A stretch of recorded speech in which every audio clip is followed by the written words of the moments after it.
Hello everyone, welcome to Chemophobia, chemistry का डर कम करने वाला चैनल। आज हम पोलैरिटी ऑफ अ मॉलिक्यूल समझेंगे। पोलैरिटी होती क्या है, बहुत बेसिक से शुरू करेंगे, ठीक है। तो मान लो आपके पास एक मॉलिक्यूल है, ठीक है। अब इस मॉलिक्यूल को ना हम ब्रॉड सेंस में दो कैटेगरी में क्लासिफाई कर सकते हैं। एक पोलर मॉलिक्यूल, दूसरा non polar molecule. Non polar molecule, ठीक है। अब पोलर मॉलिक्यूल में किसको बोलूंगा? पोलर मॉलिक्यूल का मतलब है ऐसा मॉलिक्यूल जिसमें दो पोल प्रेजेंट है, two poles are present. Two poles are present. Non polar molecule कौन है? नो पोल्स आर प्रेजेंट, जिसमें कोई पोल प्रेजेंट है ही नहीं। अब यहाँ पे जो दो पोल की मैं बात कर रहा हूं, व्हाट डज दैट मीन? दो पोल का मतलब क्या? जैसे हमारा प्लैनेट है, प्लैनेट अर्थ। इसके एक नॉर्थ पोल होता है, साउथ पोल होता है। मैग्नेट के नॉर्थ पोल होता है, साउथ पोल होता है। इस पोलर मॉलिक्यूल का दो पोल का मतलब क्या है? North south? बिल्कुल नहीं। पोलर मॉलिक्यूल का दो पोल का मतलब यह है, पोलर मॉलिक्यूल का दो पोल का मतलब यह है, एक पॉजिटिव पोल और एक नेगेटिव पोल। तो एक मॉलिक्यूल जिसमें एक पॉजिटिव पोल रहेगा, एक नेगेटिव पोल रहेगा, उसको बोलेंगे polar molecule. Non polar molecule मतलब इसमें कोई पॉजिटिव नेगेटिव पोल आपको देखने को नहीं मिलेगा, there is no pole at all. Now question है, एक मॉलिक्यूल में पॉजिटिव पोल और नेगेटिव पोल डेवलप क्यों होता है? नेगेटिव पोल का मतलब क्या है कि ये इस तरफ, इस नेगेटिव पोल की तरफ मोर इलेक्ट्रॉन डेंसिटी है। पॉजिटिव पोल मतलब यहां पे लैक ऑफ इलेक्ट्रॉन डेंसिटी है। करेक्ट है। तो एक मॉलिक्यूल में एक तरफ ज्यादा इलेक्ट्रॉन डेंसिटी, एक तरफ कम इलेक्ट्रॉन डेंसिटी कैसे हो जाएगा? एंड ये होता है, ये दोनों चीजें होता है, ये दोनों चीजें होता है ड्यू टू इलेक्ट्रोनेगेटिविटी डिफरेंस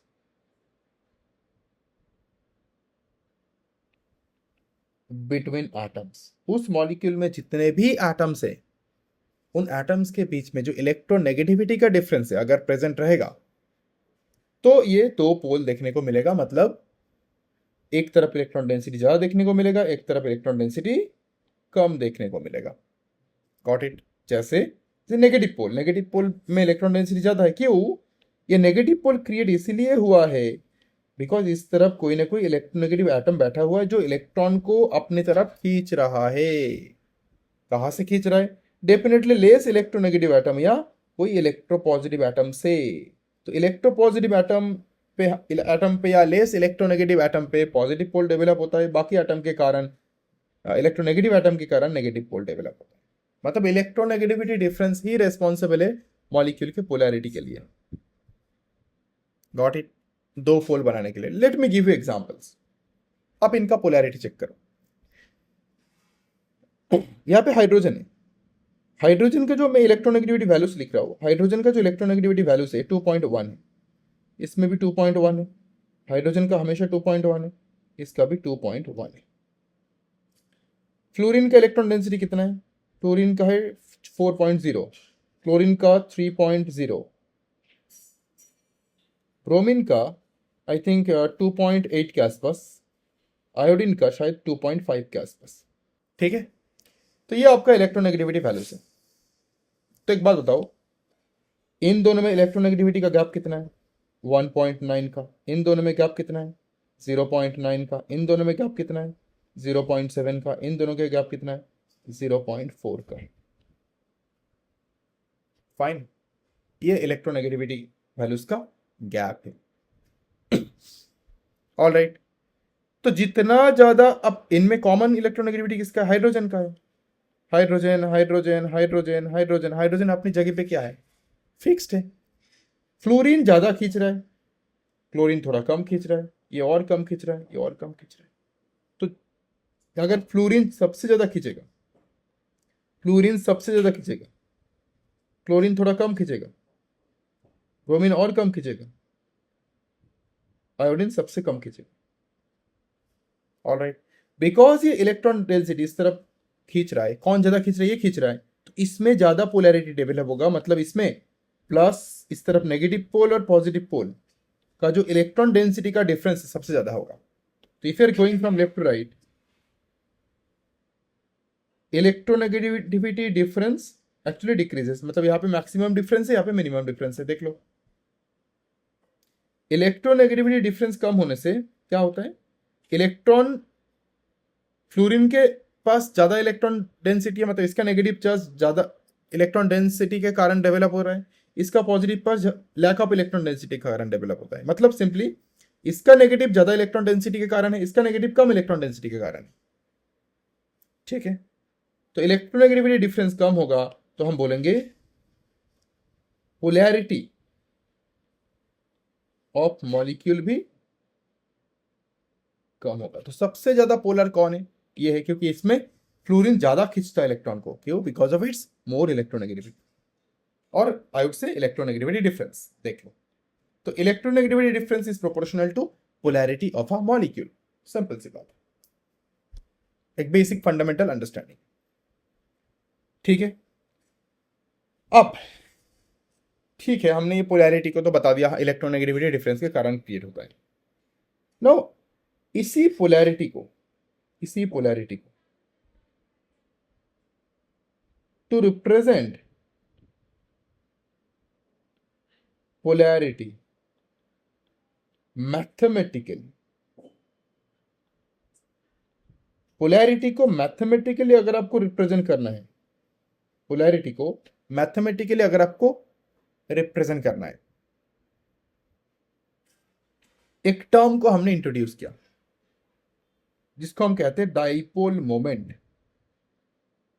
इसको हम म्यू साइन देके रिप्रेजेंट करेंगे। Alright, dipole moment is introduced. Alright, कि पोलैरिटी को हम ताकि मैथमेटिकली रिप्रेजेंट कर पाए। हाँ, किसका पोलैरिटी ज्यादा किसका कम ये तो ठीक है, पर कितना पोलर है अगर मैं पूछूं आपसे आप बोलोगे वो तो नहीं पता, इसका ज्यादा है इसका कम है, बिकॉज इसका इलेक्ट्रोनेगेटिविटी डिफरेंस ज्यादा है इसमें कम है, तो उसके बेस पे मैं बोल रहा हूं।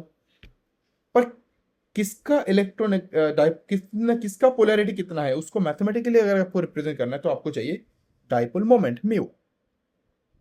ऑलराइट, अब डाइपोल मोमेंट क्या है, डाइपोल मोमेंट को रिप्रेजेंट कैसे करेंगे। देखो, डाइपोल मोमेंट एक फिजिक्स का प्रॉपर्टी है, आप इलेक्ट्रोस्टैटिक्स में सीखते हो। अगर आपके पास मान लो यहाँ पे एक प्लस पॉजिटिव पोल होता है और यहाँ पे एक नेगेटिव पोल होता है। ऑलराइट, पॉजिटिव पोल और नेगेटिव पोल का चार्ज मान लो प्लस क्यू पॉजिटिव पोल का चार्ज, नेगेटिव पोल का चार्ज माइनस क्यू। क्यों ऐसा हुआ, क्योंकि यहां से कुछ इलेक्ट्रॉन भाग के यहाँ पे गया है, तो इसका नेगेटिव चार्ज जितना बड़ा है इसका पॉजिटिव चार्ज, मतलब इसका जितना नेगेटिव चार्ज है इसका उतना ही पॉजिटिव चार्ज है। इस यहाँ पे जितने एक्स्ट्रा इलेक्ट्रॉन है यहाँ पे उतने इलेक्ट्रॉन की डेफिशिएंसी है, इसलिए चार्जेस एक्जैक्टली सेम है, क्योंकि इलेक्ट्रॉन यहाँ से भाग के यहाँ पे गया है। अब मान लो दोनों चार्ज के बीच का जो डिस्टेंस है, दोनों चार्ज के बीच में जो डिस्टेंस है वो डिस्टेंस है आर, या चलो डी मान लेते हैं अभी के लिए, डिस्टेंस डी। ठीक है, सो अकॉर्डिंग टू फिजिक्स या इलेक्ट्रोस्टैटिक जो आप फिजिक्स में सीखोगे, अकॉर्डिंग टू फिजिक्स ये जो डाइपोल मोमेंट है म्यू, इसको कैसे रिप्रेजेंट करेंगे हम। देखो, इलेक्ट्रॉन यहां से यहां पे गया है, इलेक्ट्रॉन यहां से यहां पे गया है ना, बिकॉज यहां से यहां पे गया है, शिफ्ट हुआ इलेक्ट्रॉन, इस पे पॉजिटिव चार्ज डेवलप हुआ है, इसमें नेगेटिव चार्ज डेवलप हुआ है। ठीक है, तो जो चार्ज डेवलप हुआ है वो चार्ज वैल्यू मल्टीप्लाई बाय कितने डिस्टेंस में ये दोनों चार्जेस प्रेजेंट है, डी। तो क्यू और डी को मल्टीप्लाई करोगे तो आपको मिलेगा dipole moment, that's all. Alright, अब अगर आप बहुत ध्यान से देखो, इस डाइपोल मोमेंट का एक डायरेक्शन है, जिस वैल्यू तो है ही, म्यू निकालोगे तो चार्ज और डी को मल्टीप्लाई करोगे, क्यू और डी को वैल्यू आ जाएगा, साइमल्टेनियसली एक डायरेक्शन भी है, मतलब ये डाइपोल मोमेंट एक वेक्टर क्वांटिटी है।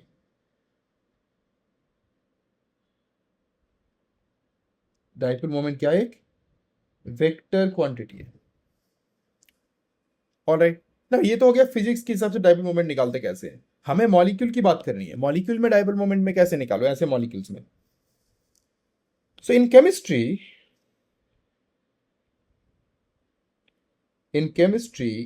डायपोल मोमेंट निकालने का टेक्निक क्या है? बहुत ईजी है।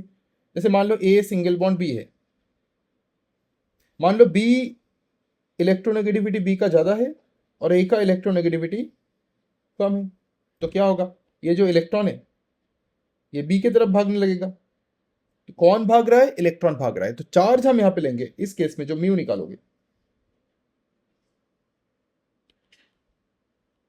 देयरफॉर इस केस में जो म्यू निकालोगे, म्यू मतलब डायपोल मोमेंट किसका? ये भी मॉलिक्यूल का, इसमें बी ज्यादा इलेक्ट्रोनेगेटिव है, ए कम इलेक्ट्रोनेगेटिव है, तो इस तरफ इलेक्ट्रॉन जाएगा। तो कौन जा रहा है? इलेक्ट्रॉन जा रहा है। तो यहाँ पे चार्ज किसका लोगे? इलेक्ट्रॉन का लोगे। ई मतलब चार्ज ऑफ इलेक्ट्रॉन, तो क्यू की जगह पे आप चार्ज ऑफ इलेक्ट्रॉन पुट कर दोगे। और कितने, ये जो ए और बी के बीच का डिस्टेंस कितना है, इसको मैं आर बोलता हूं। अच्छा, आर मतलब ए और बी का डिस्टेंस, क्योंकि एक मॉलिक्यूल है तो ए और बी के बीच में एक बॉन्ड है, तो मैं बेसिकली आर को क्या बोलूंगा? Bond length.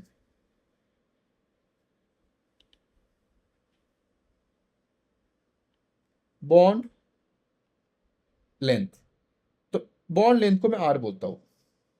यहाँ पे चलो डी बोल देते, कोई दिक्कत नहीं है, यहाँ पे हटाओ। डी मतलब डिस्टेंस, बेटर रहता है।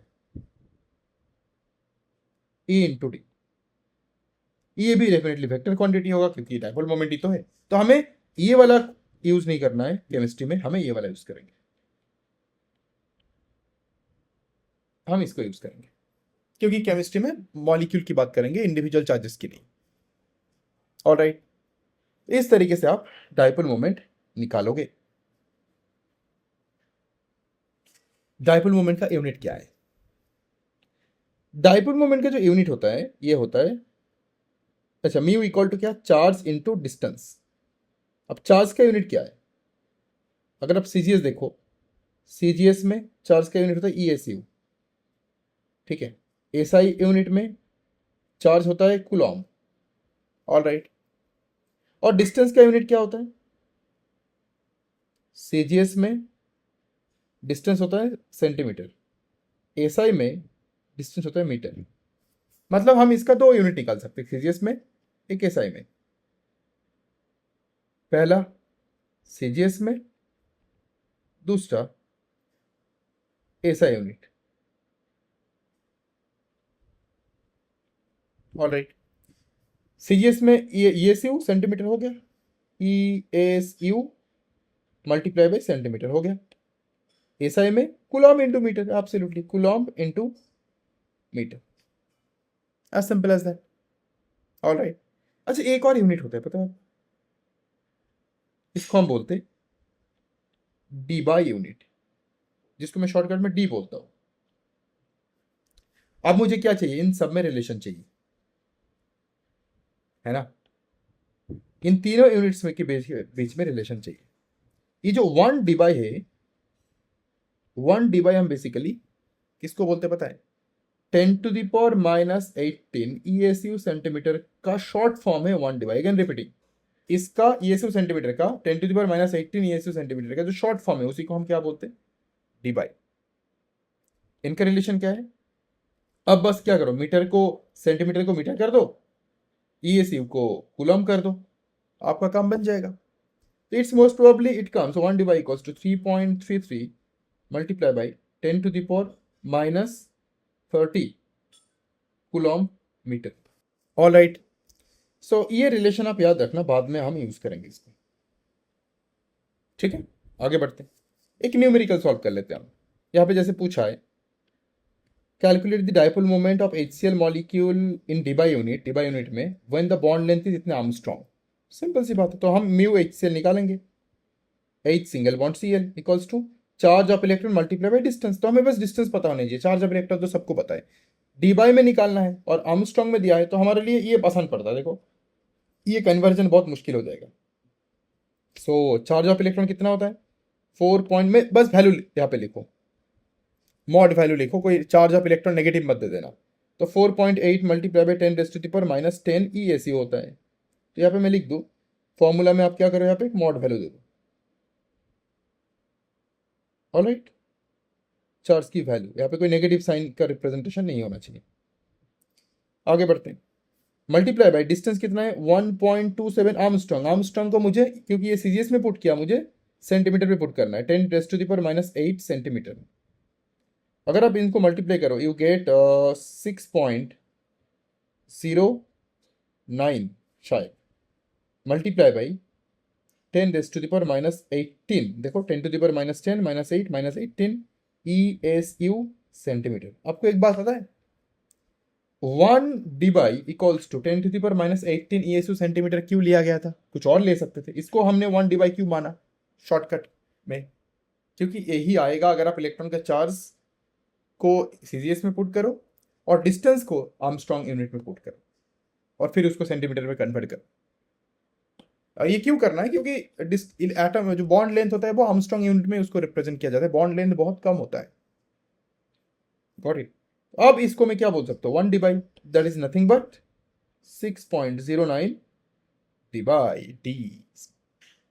Is it crystal clear? ऐसे प्रॉब्लम सॉल्व करने हैं। डायपोल मोमेंट का रिप्रेजेंटेशन कैसा है? बहुत इजी है, ठीक है, बहुत ज्यादा इजी है डायपोल मोमेंट का रिप्रेजेंटेशन। देखो डायपोल मोमेंट का रिप्रेजेंटेशन दो तरीके से हो सकती है।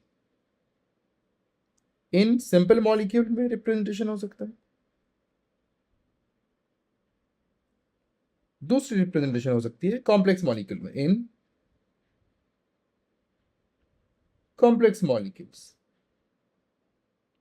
ऑलराइट, एक सिंपल मॉलिक्यूल और एक दूसरा कॉम्प्लेक्स मॉलिक्यूल्स में डायपोल मोमेंट का रिप्रेजेंटेशन किया जा सकता है। जैसे सिंपल मॉलिक्यूल के एग्जांपल ले लो, जैसे HCl, या फिर सिंपली बोलूं मैं तो बाद में एग्जांपल देता हूं, A सिंगल बॉन्ड B का इलेक्ट्रोनेगेटिविटी ज्यादा है, A का इलेक्ट्रोनेगेटिविटी कम है, इलेक्ट्रोनेगेटिविटी कम है, A सिंगल बॉन्ड B। क्योंकि B का इलेक्ट्रोनेगेटिविटी ज्यादा है तो B अपने तरफ इलेक्ट्रॉन को खींचेगा, तो हम एरो B के तरफ देंगे इस तरीके से, एरो A से B की तरफ देंगे। मैं रिप्रेजेंटेशन की बात कर रहा हूं, और रिप्रेजेंटेशन मतलब ये एरो मुझे A से B की तरफ देना है बस। तो इलेक्ट्रॉन यहां से यहां पे जा रहा है क्योंकि ये ज्यादा इलेक्ट्रोनेगेटिव है, और तो यहाँ पे पॉजिटिव चार्ज डेवलप होगा काइंड ऑफ। तो हम क्या करेंगे, इसके जो टेल है इसको एक पॉजिटिव साइन जैसा बना देंगे ताकि it looks like a positive sign. क्यों? मतलब जस्ट रिप्रेजेंटेशन और कुछ नहीं, कि इससे इलेक्ट्रॉन इस तरफ जा रहा है। This is how by using this arrow आप डायपोल मोमेंट को रिप्रेजेंट करोगे। इजी। ये तो हो गया सिंपल मॉलिक्यूल में। कॉम्प्लेक्स मॉलिक्यूल मतलब क्या बोलना चाह रहा हूं, जैसे मान लो ए, यहाँ पे एक बी बॉन्ड है, यहाँ पे भी मान लो एक और बी बॉन्ड है। इस पर्टिकुलर केस में कौन ज्यादा इलेक्ट्रोनेगेटिव? अगेन ले लो, बी इज मोर इलेक्ट्रोनेगेटिव, इसका इलेक्ट्रोनेगेटिविटी ज्यादा है, और ए का इलेक्ट्रोनेगेटिविटी कम है।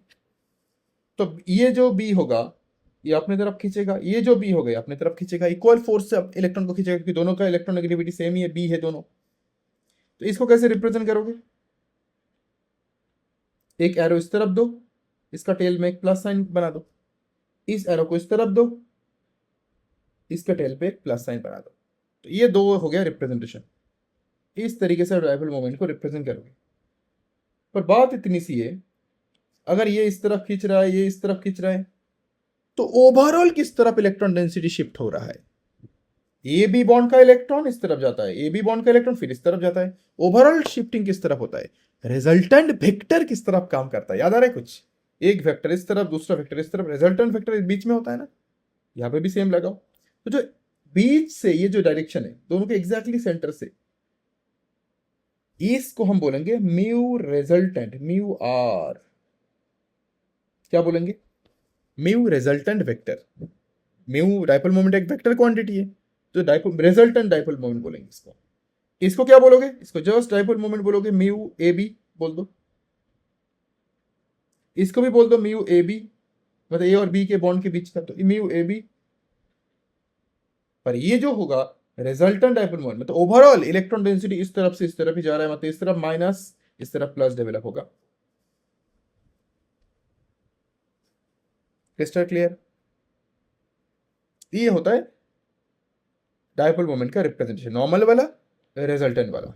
अब हम रिजल्टेंट को और डीप में पढ़ाई कर रहे थे, रियल मॉलिक्यूल्स को ड्रॉ करके, CO2 मॉलिक्यूल। और जब हम रिजल्टेंट को रिप्रेजेंट करेंगे हमें मॉलिक्यूल का रियल ज्योमेट्री पता होनी चाहिए। तभी मैंने पहले VSE PR VBT पढ़ा के रखा है आपको। CO2 का रियल जियोमेट्री मैं आपको ड्रॉ तो करके दिखाऊंगा नहीं कि कैसे आता है, क्योंकि मैं पहले ही सिखा चुका आपको। स्टेरिक नंबर 2 होता है तो इसका जियोमेट्री लीनियर होता है।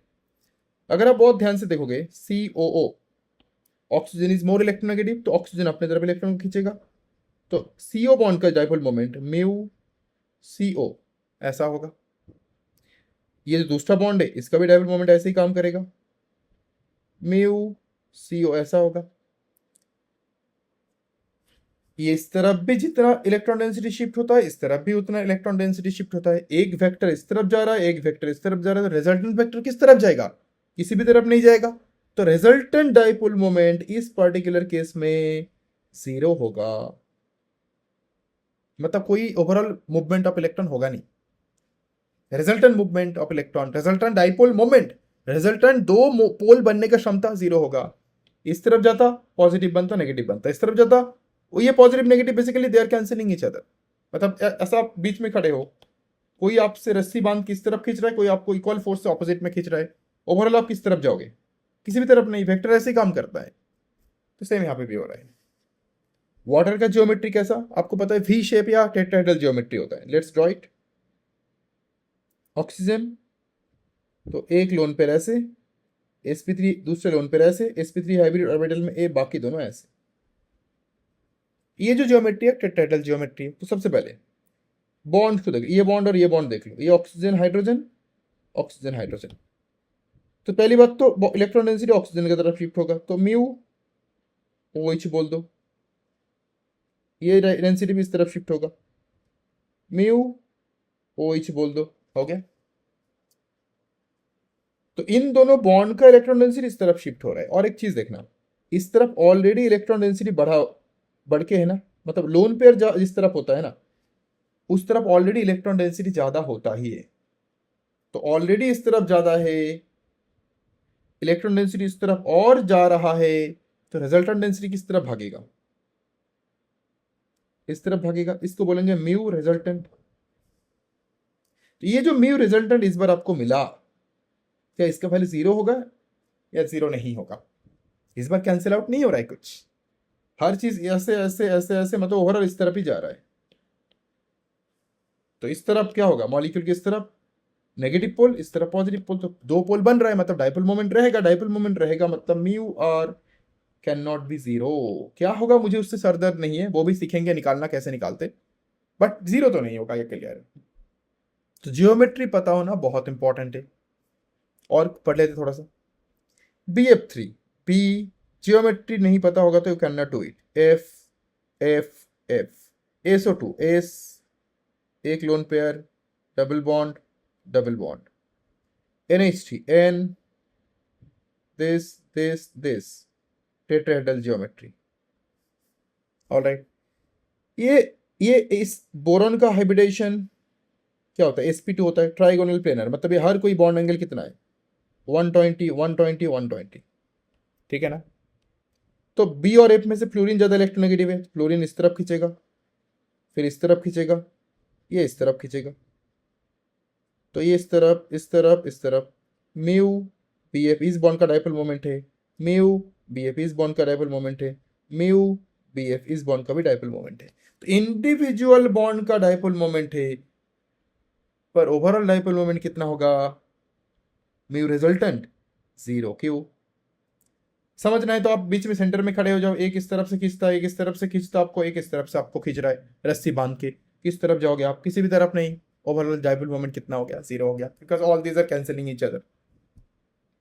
इसमें देख लो, सल्फर ऑक्सीजन में से ऑक्सीजन इलेक्ट्रोनेगेटिव, तो ऑक्सीजन इस तरफ खींचेगा, ये इस तरफ खींचेगा, राइट। और इस तरफ ऑलरेडी इलेक्ट्रॉन डेंसिटी ज्यादा है, जो कि इस तरफ इलेक्ट्रॉन डेंसिटी को रिप्रेजेंट कर रहा है। अब हम फंस गए, हमें नहीं पता कि इस तरफ इलेक्ट्रॉन डेंसिटी ज्यादा है, मतलब इस तरफ जो इलेक्ट्रॉन डेंसिटी ऑलरेडी ज्यादा है उसका पोलैरिटी, मतलब उससे जो नेगेटिव चार्ज यहाँ पे डेवलप होगा वो ज्यादा है, या फिर ऑक्सीजन खींचने के बाद जो नेगेटिव डेंसिटी ज्यादा होगा वो ज्यादा है। मान लो हमें पता करना भी नहीं है, पता करने का टेक्निक्स भी है पर हमें पता करना भी नहीं है। क्यों नहीं करना है? क्योंकि इस तरफ एक लोन पेयर है, इस तरफ दो बॉन्ड पेयर के कारण इलेक्ट्रॉन डेंसिटी शिफ्ट हो रहा है। अब एक बात बताओ, क्या ये और ये दोनों सेम है? बिल्कुल नहीं। अगर सेम नहीं है तो ये इस तरफ इलेक्ट्रॉन डेंसिटी, मतलब इलेक्ट्रॉन डेंसिटी का वैल्यू, और ओवरऑल इस तरफ जो इलेक्ट्रॉन डेंसिटी आ रहा है उसका वैल्यू, क्या एक दूसरे को कैंसिल आउट करेगा? बिल्कुल नहीं करेगा। कैंसिल आउट तभी होता है जब हर तरफ सेम इलेक्ट्रॉन डेंसिटी शिफ्ट होता है। कैंसिल आउट नहीं करेगा मतलब म्यू रिजल्टेंट जीरो तो होगा नहीं, not equal to zero.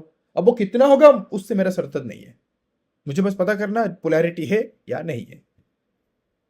Got it?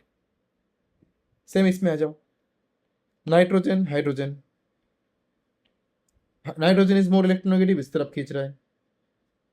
Again ये मोर इलेक्ट्रोनेगेटिव तो इस तरफ खींच रहा है, एक और ये इस तरफ मोर इलेक्ट्रोनेगेटिव तो इस तरफ खींच रहा है।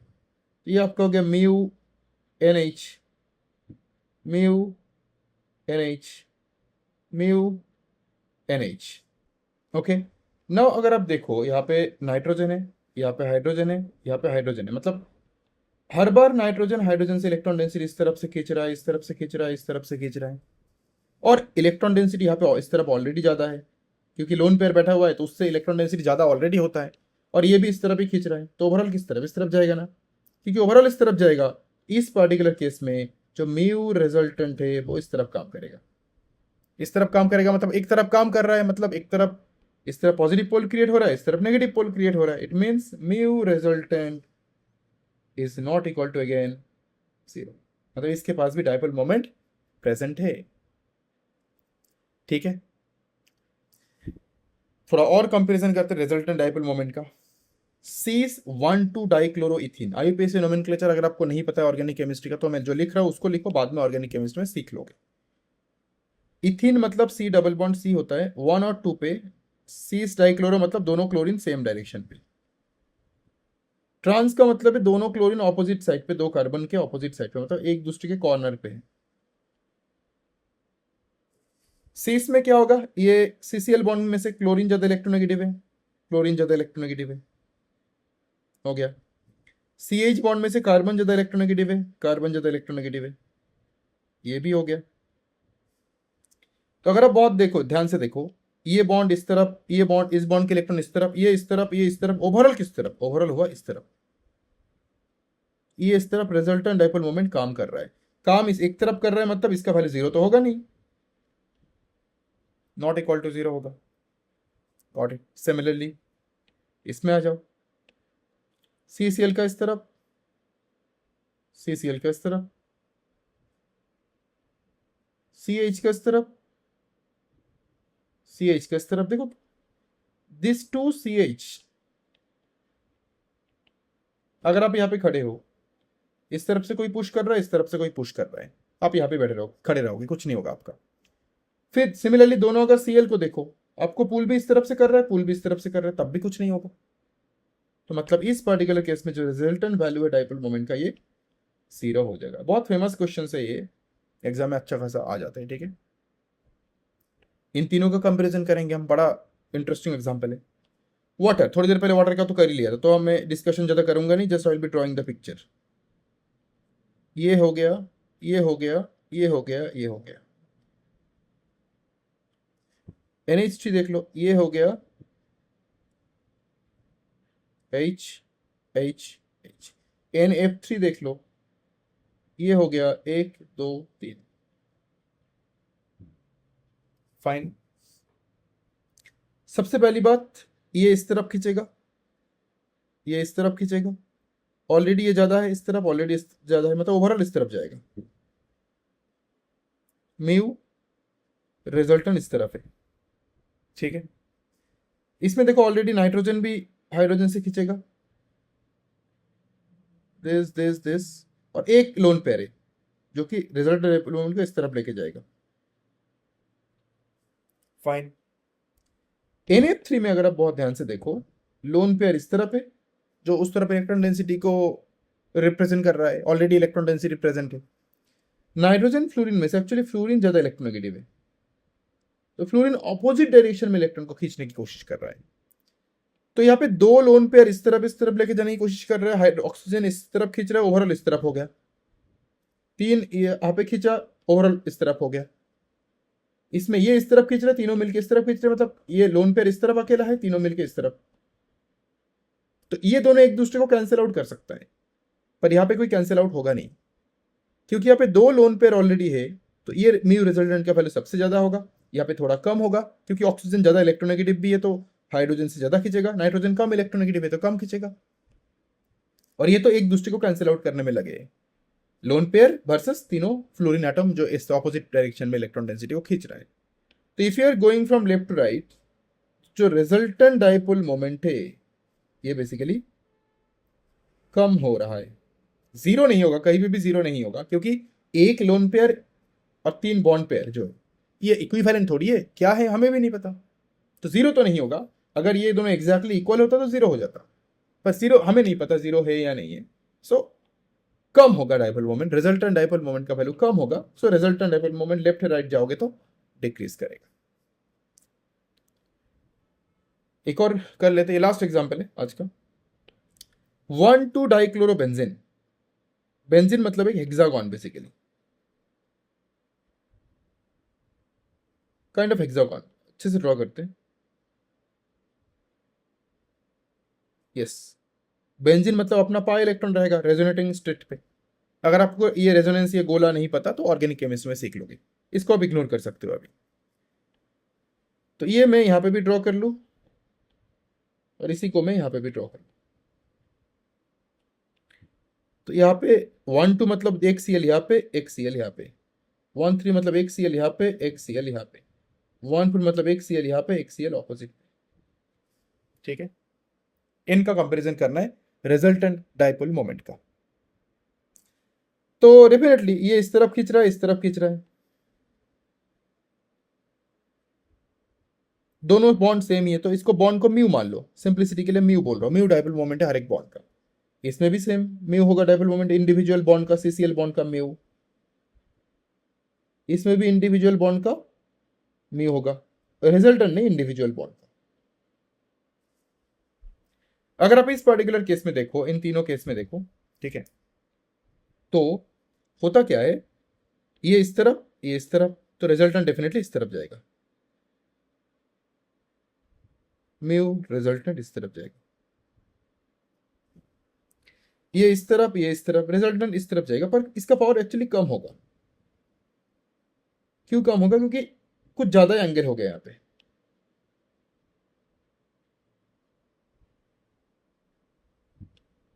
आप अगर इसको समझ नहीं पा रहे हो, आप यहाँ पे खड़े हो, एक रस्सी से इस तरफ, एक रस्सी इस तरफ खींचा जा रहा है, तो आप बहुत तेजी से बीच में से जाओगे, है ना, रिजल्टेंट इस तरफ जाओगे, कोई इस तरफ से खींच रहा है, कोई इस तरफ से खींच रहा है, तो तब भी इस तरफ जाओगे, पर इतनी तेजी से नहीं जाओगे, ये यहाँ पे क्या हो रहा है, ऑपोजिट, यहाँ पे इस तरफ और इस तरफ they are cancelling out each other, मतलब यहाँ पे म्यू रिजल्टेंट क्या है, एक्चुअली जीरो, और इन दोनों में म्यू रिजल्टेंट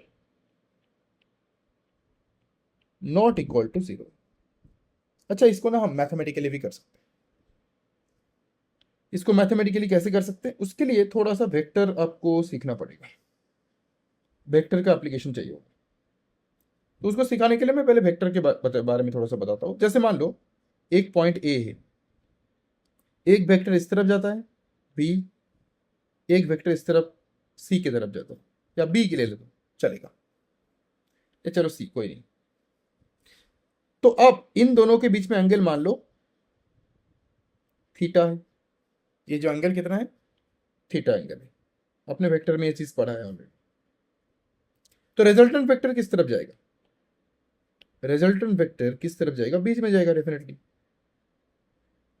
क्या एकदम सेंटर से जाएगा, हमें पता नहीं है, क्यों, क्योंकि ये जो बी के तरफ कितना फोर्स अप्लाई हो रहा है और सी की तरफ कितना फोर्स अप्लाई हो रहा है, आई डोंट नो, अगर सी की तरफ ज्यादा तेजी से अट्रैक्शन हो रहा है तो ये थोड़ा रिजल्टेंट इस तरफ शिफ्ट हो जाएगा, बी ज्यादा हो रहा है तो इस तरफ शिफ्ट हो जाएगा, दोनों इक्वल हुआ तो इस तरफ शिफ्ट हो जाएगा। एक काम करते हैं सिंप्लिसिटी के लिए, सिंप्लिसिटी छोड़ो, let us find out in this way, तो इस तरफ का वेक्टर मान लो म्यू1 वैल्यू है, इस तरफ का वेक्टर का वैल्यू म्यू2, और ये हो गया म्यू रिजल्टेंट।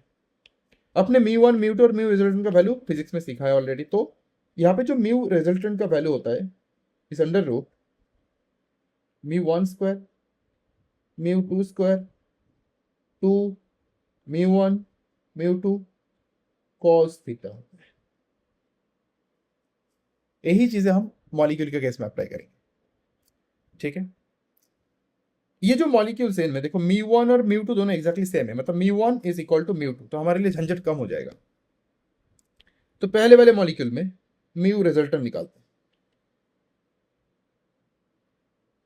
दूसरे वाले मॉलिक्यूल में भी म्यू रिजल्टेंट निकालेंगे, और तीसरे मॉलिक्यूल में भी म्यू रिजल्टेंट। तो फर्स्ट मॉलिक्यूल में म्यू रिजल्टेंट कैसे निकालेंगे, उसका फॉर्मूला क्या है, just a second, under root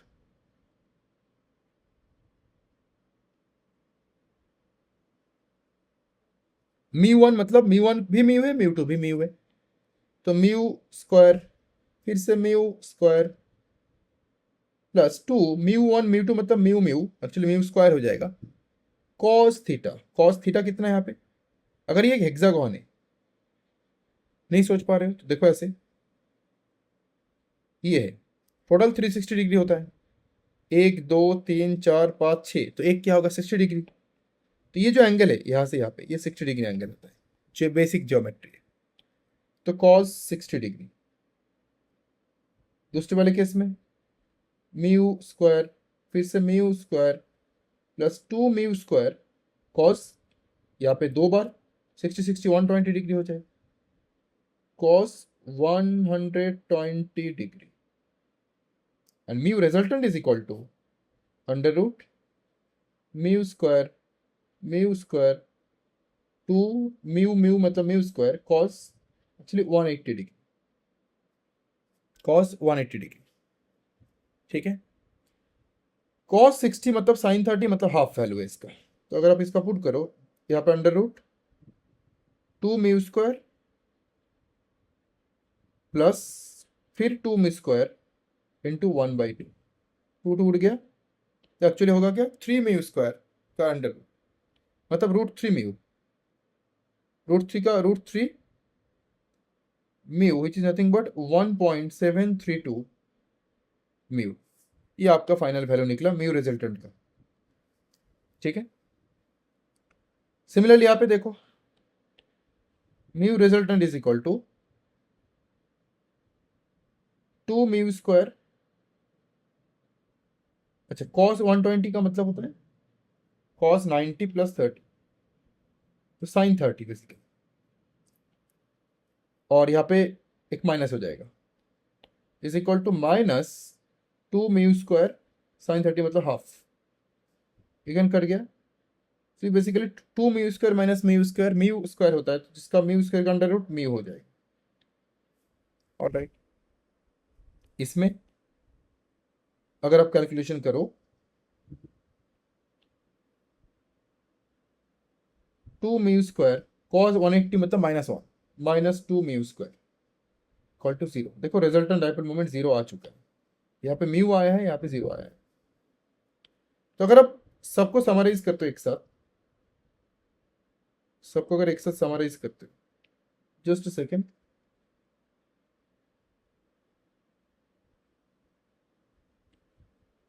थोड़ा छोटा कर दो मैं इसको,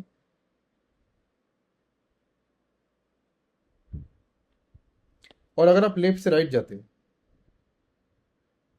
लेफ्ट से राइट जाते हो, तो देखो बॉन्ड एंगल यहाँ पे 60 डिग्री, यहाँ पे 60 डिग्री एंगल है,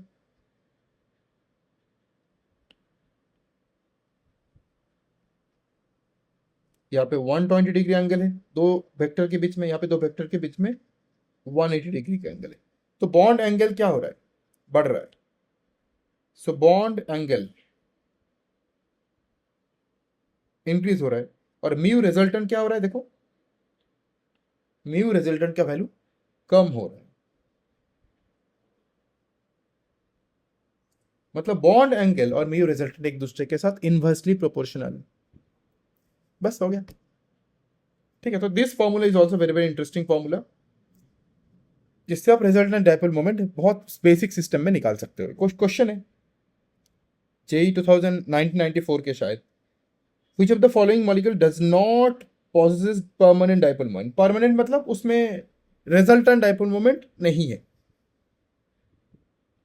तो डेफिनेटली CS2 होगा। क्यों CS2 होगा, C double bond is sulphur is more electronic, इस तरफ खींचेगा, ये इस तरफ खींचेगा, 180 degree bond angle. 180 degree bond angle होने से क्या होता है आपको पता है, दोनों individual dipole moment cancel out हो जाते हैं। तो ऑप्शन 1, बाकी ऑप्शन देखो हमने कराया ऑलरेडी, डायपोल मोमेंट रहेगा उनके पास परमानेंटली। एक और question, H2O has a net dipole moment while BF2 zero dipole moment, क्यों? क्योंकि H2O का स्ट्रक्चर कैसा है, ये हो गया, ये हो गया, ये H2O का स्ट्रक्चर ये रहा, नेट डायपोल मोमेंट इस तरफ जाता है इसका, बहुत बार दिखाया मैंने 2 बार। BF2 का स्ट्रक्चर है BE, एक एफ यहाँ पे, एक एफ यहाँ पे, linear molecule, bond angle 180 degree, तो म्यू रिजल्टेंट क्या हो जाएगा इसका 0 और इसका नॉट इक्वल टू 0। तो क्या है, H2O molecule is linear, no, BF2 linear, H2O bend, absolutely, option B। ठीक है, so that's how it works, so that's all about this class। अगले क्लास में मिलेंगे एंड हम बॉन्ड्स के कैरेक्टरिस्टिक्स के बारे में समझेंगे अगले क्लास में, ionic bond, covalent bond and इनके कैरेक्टरिस्टिक्स क्या है। ठीक है, so till then bye bye.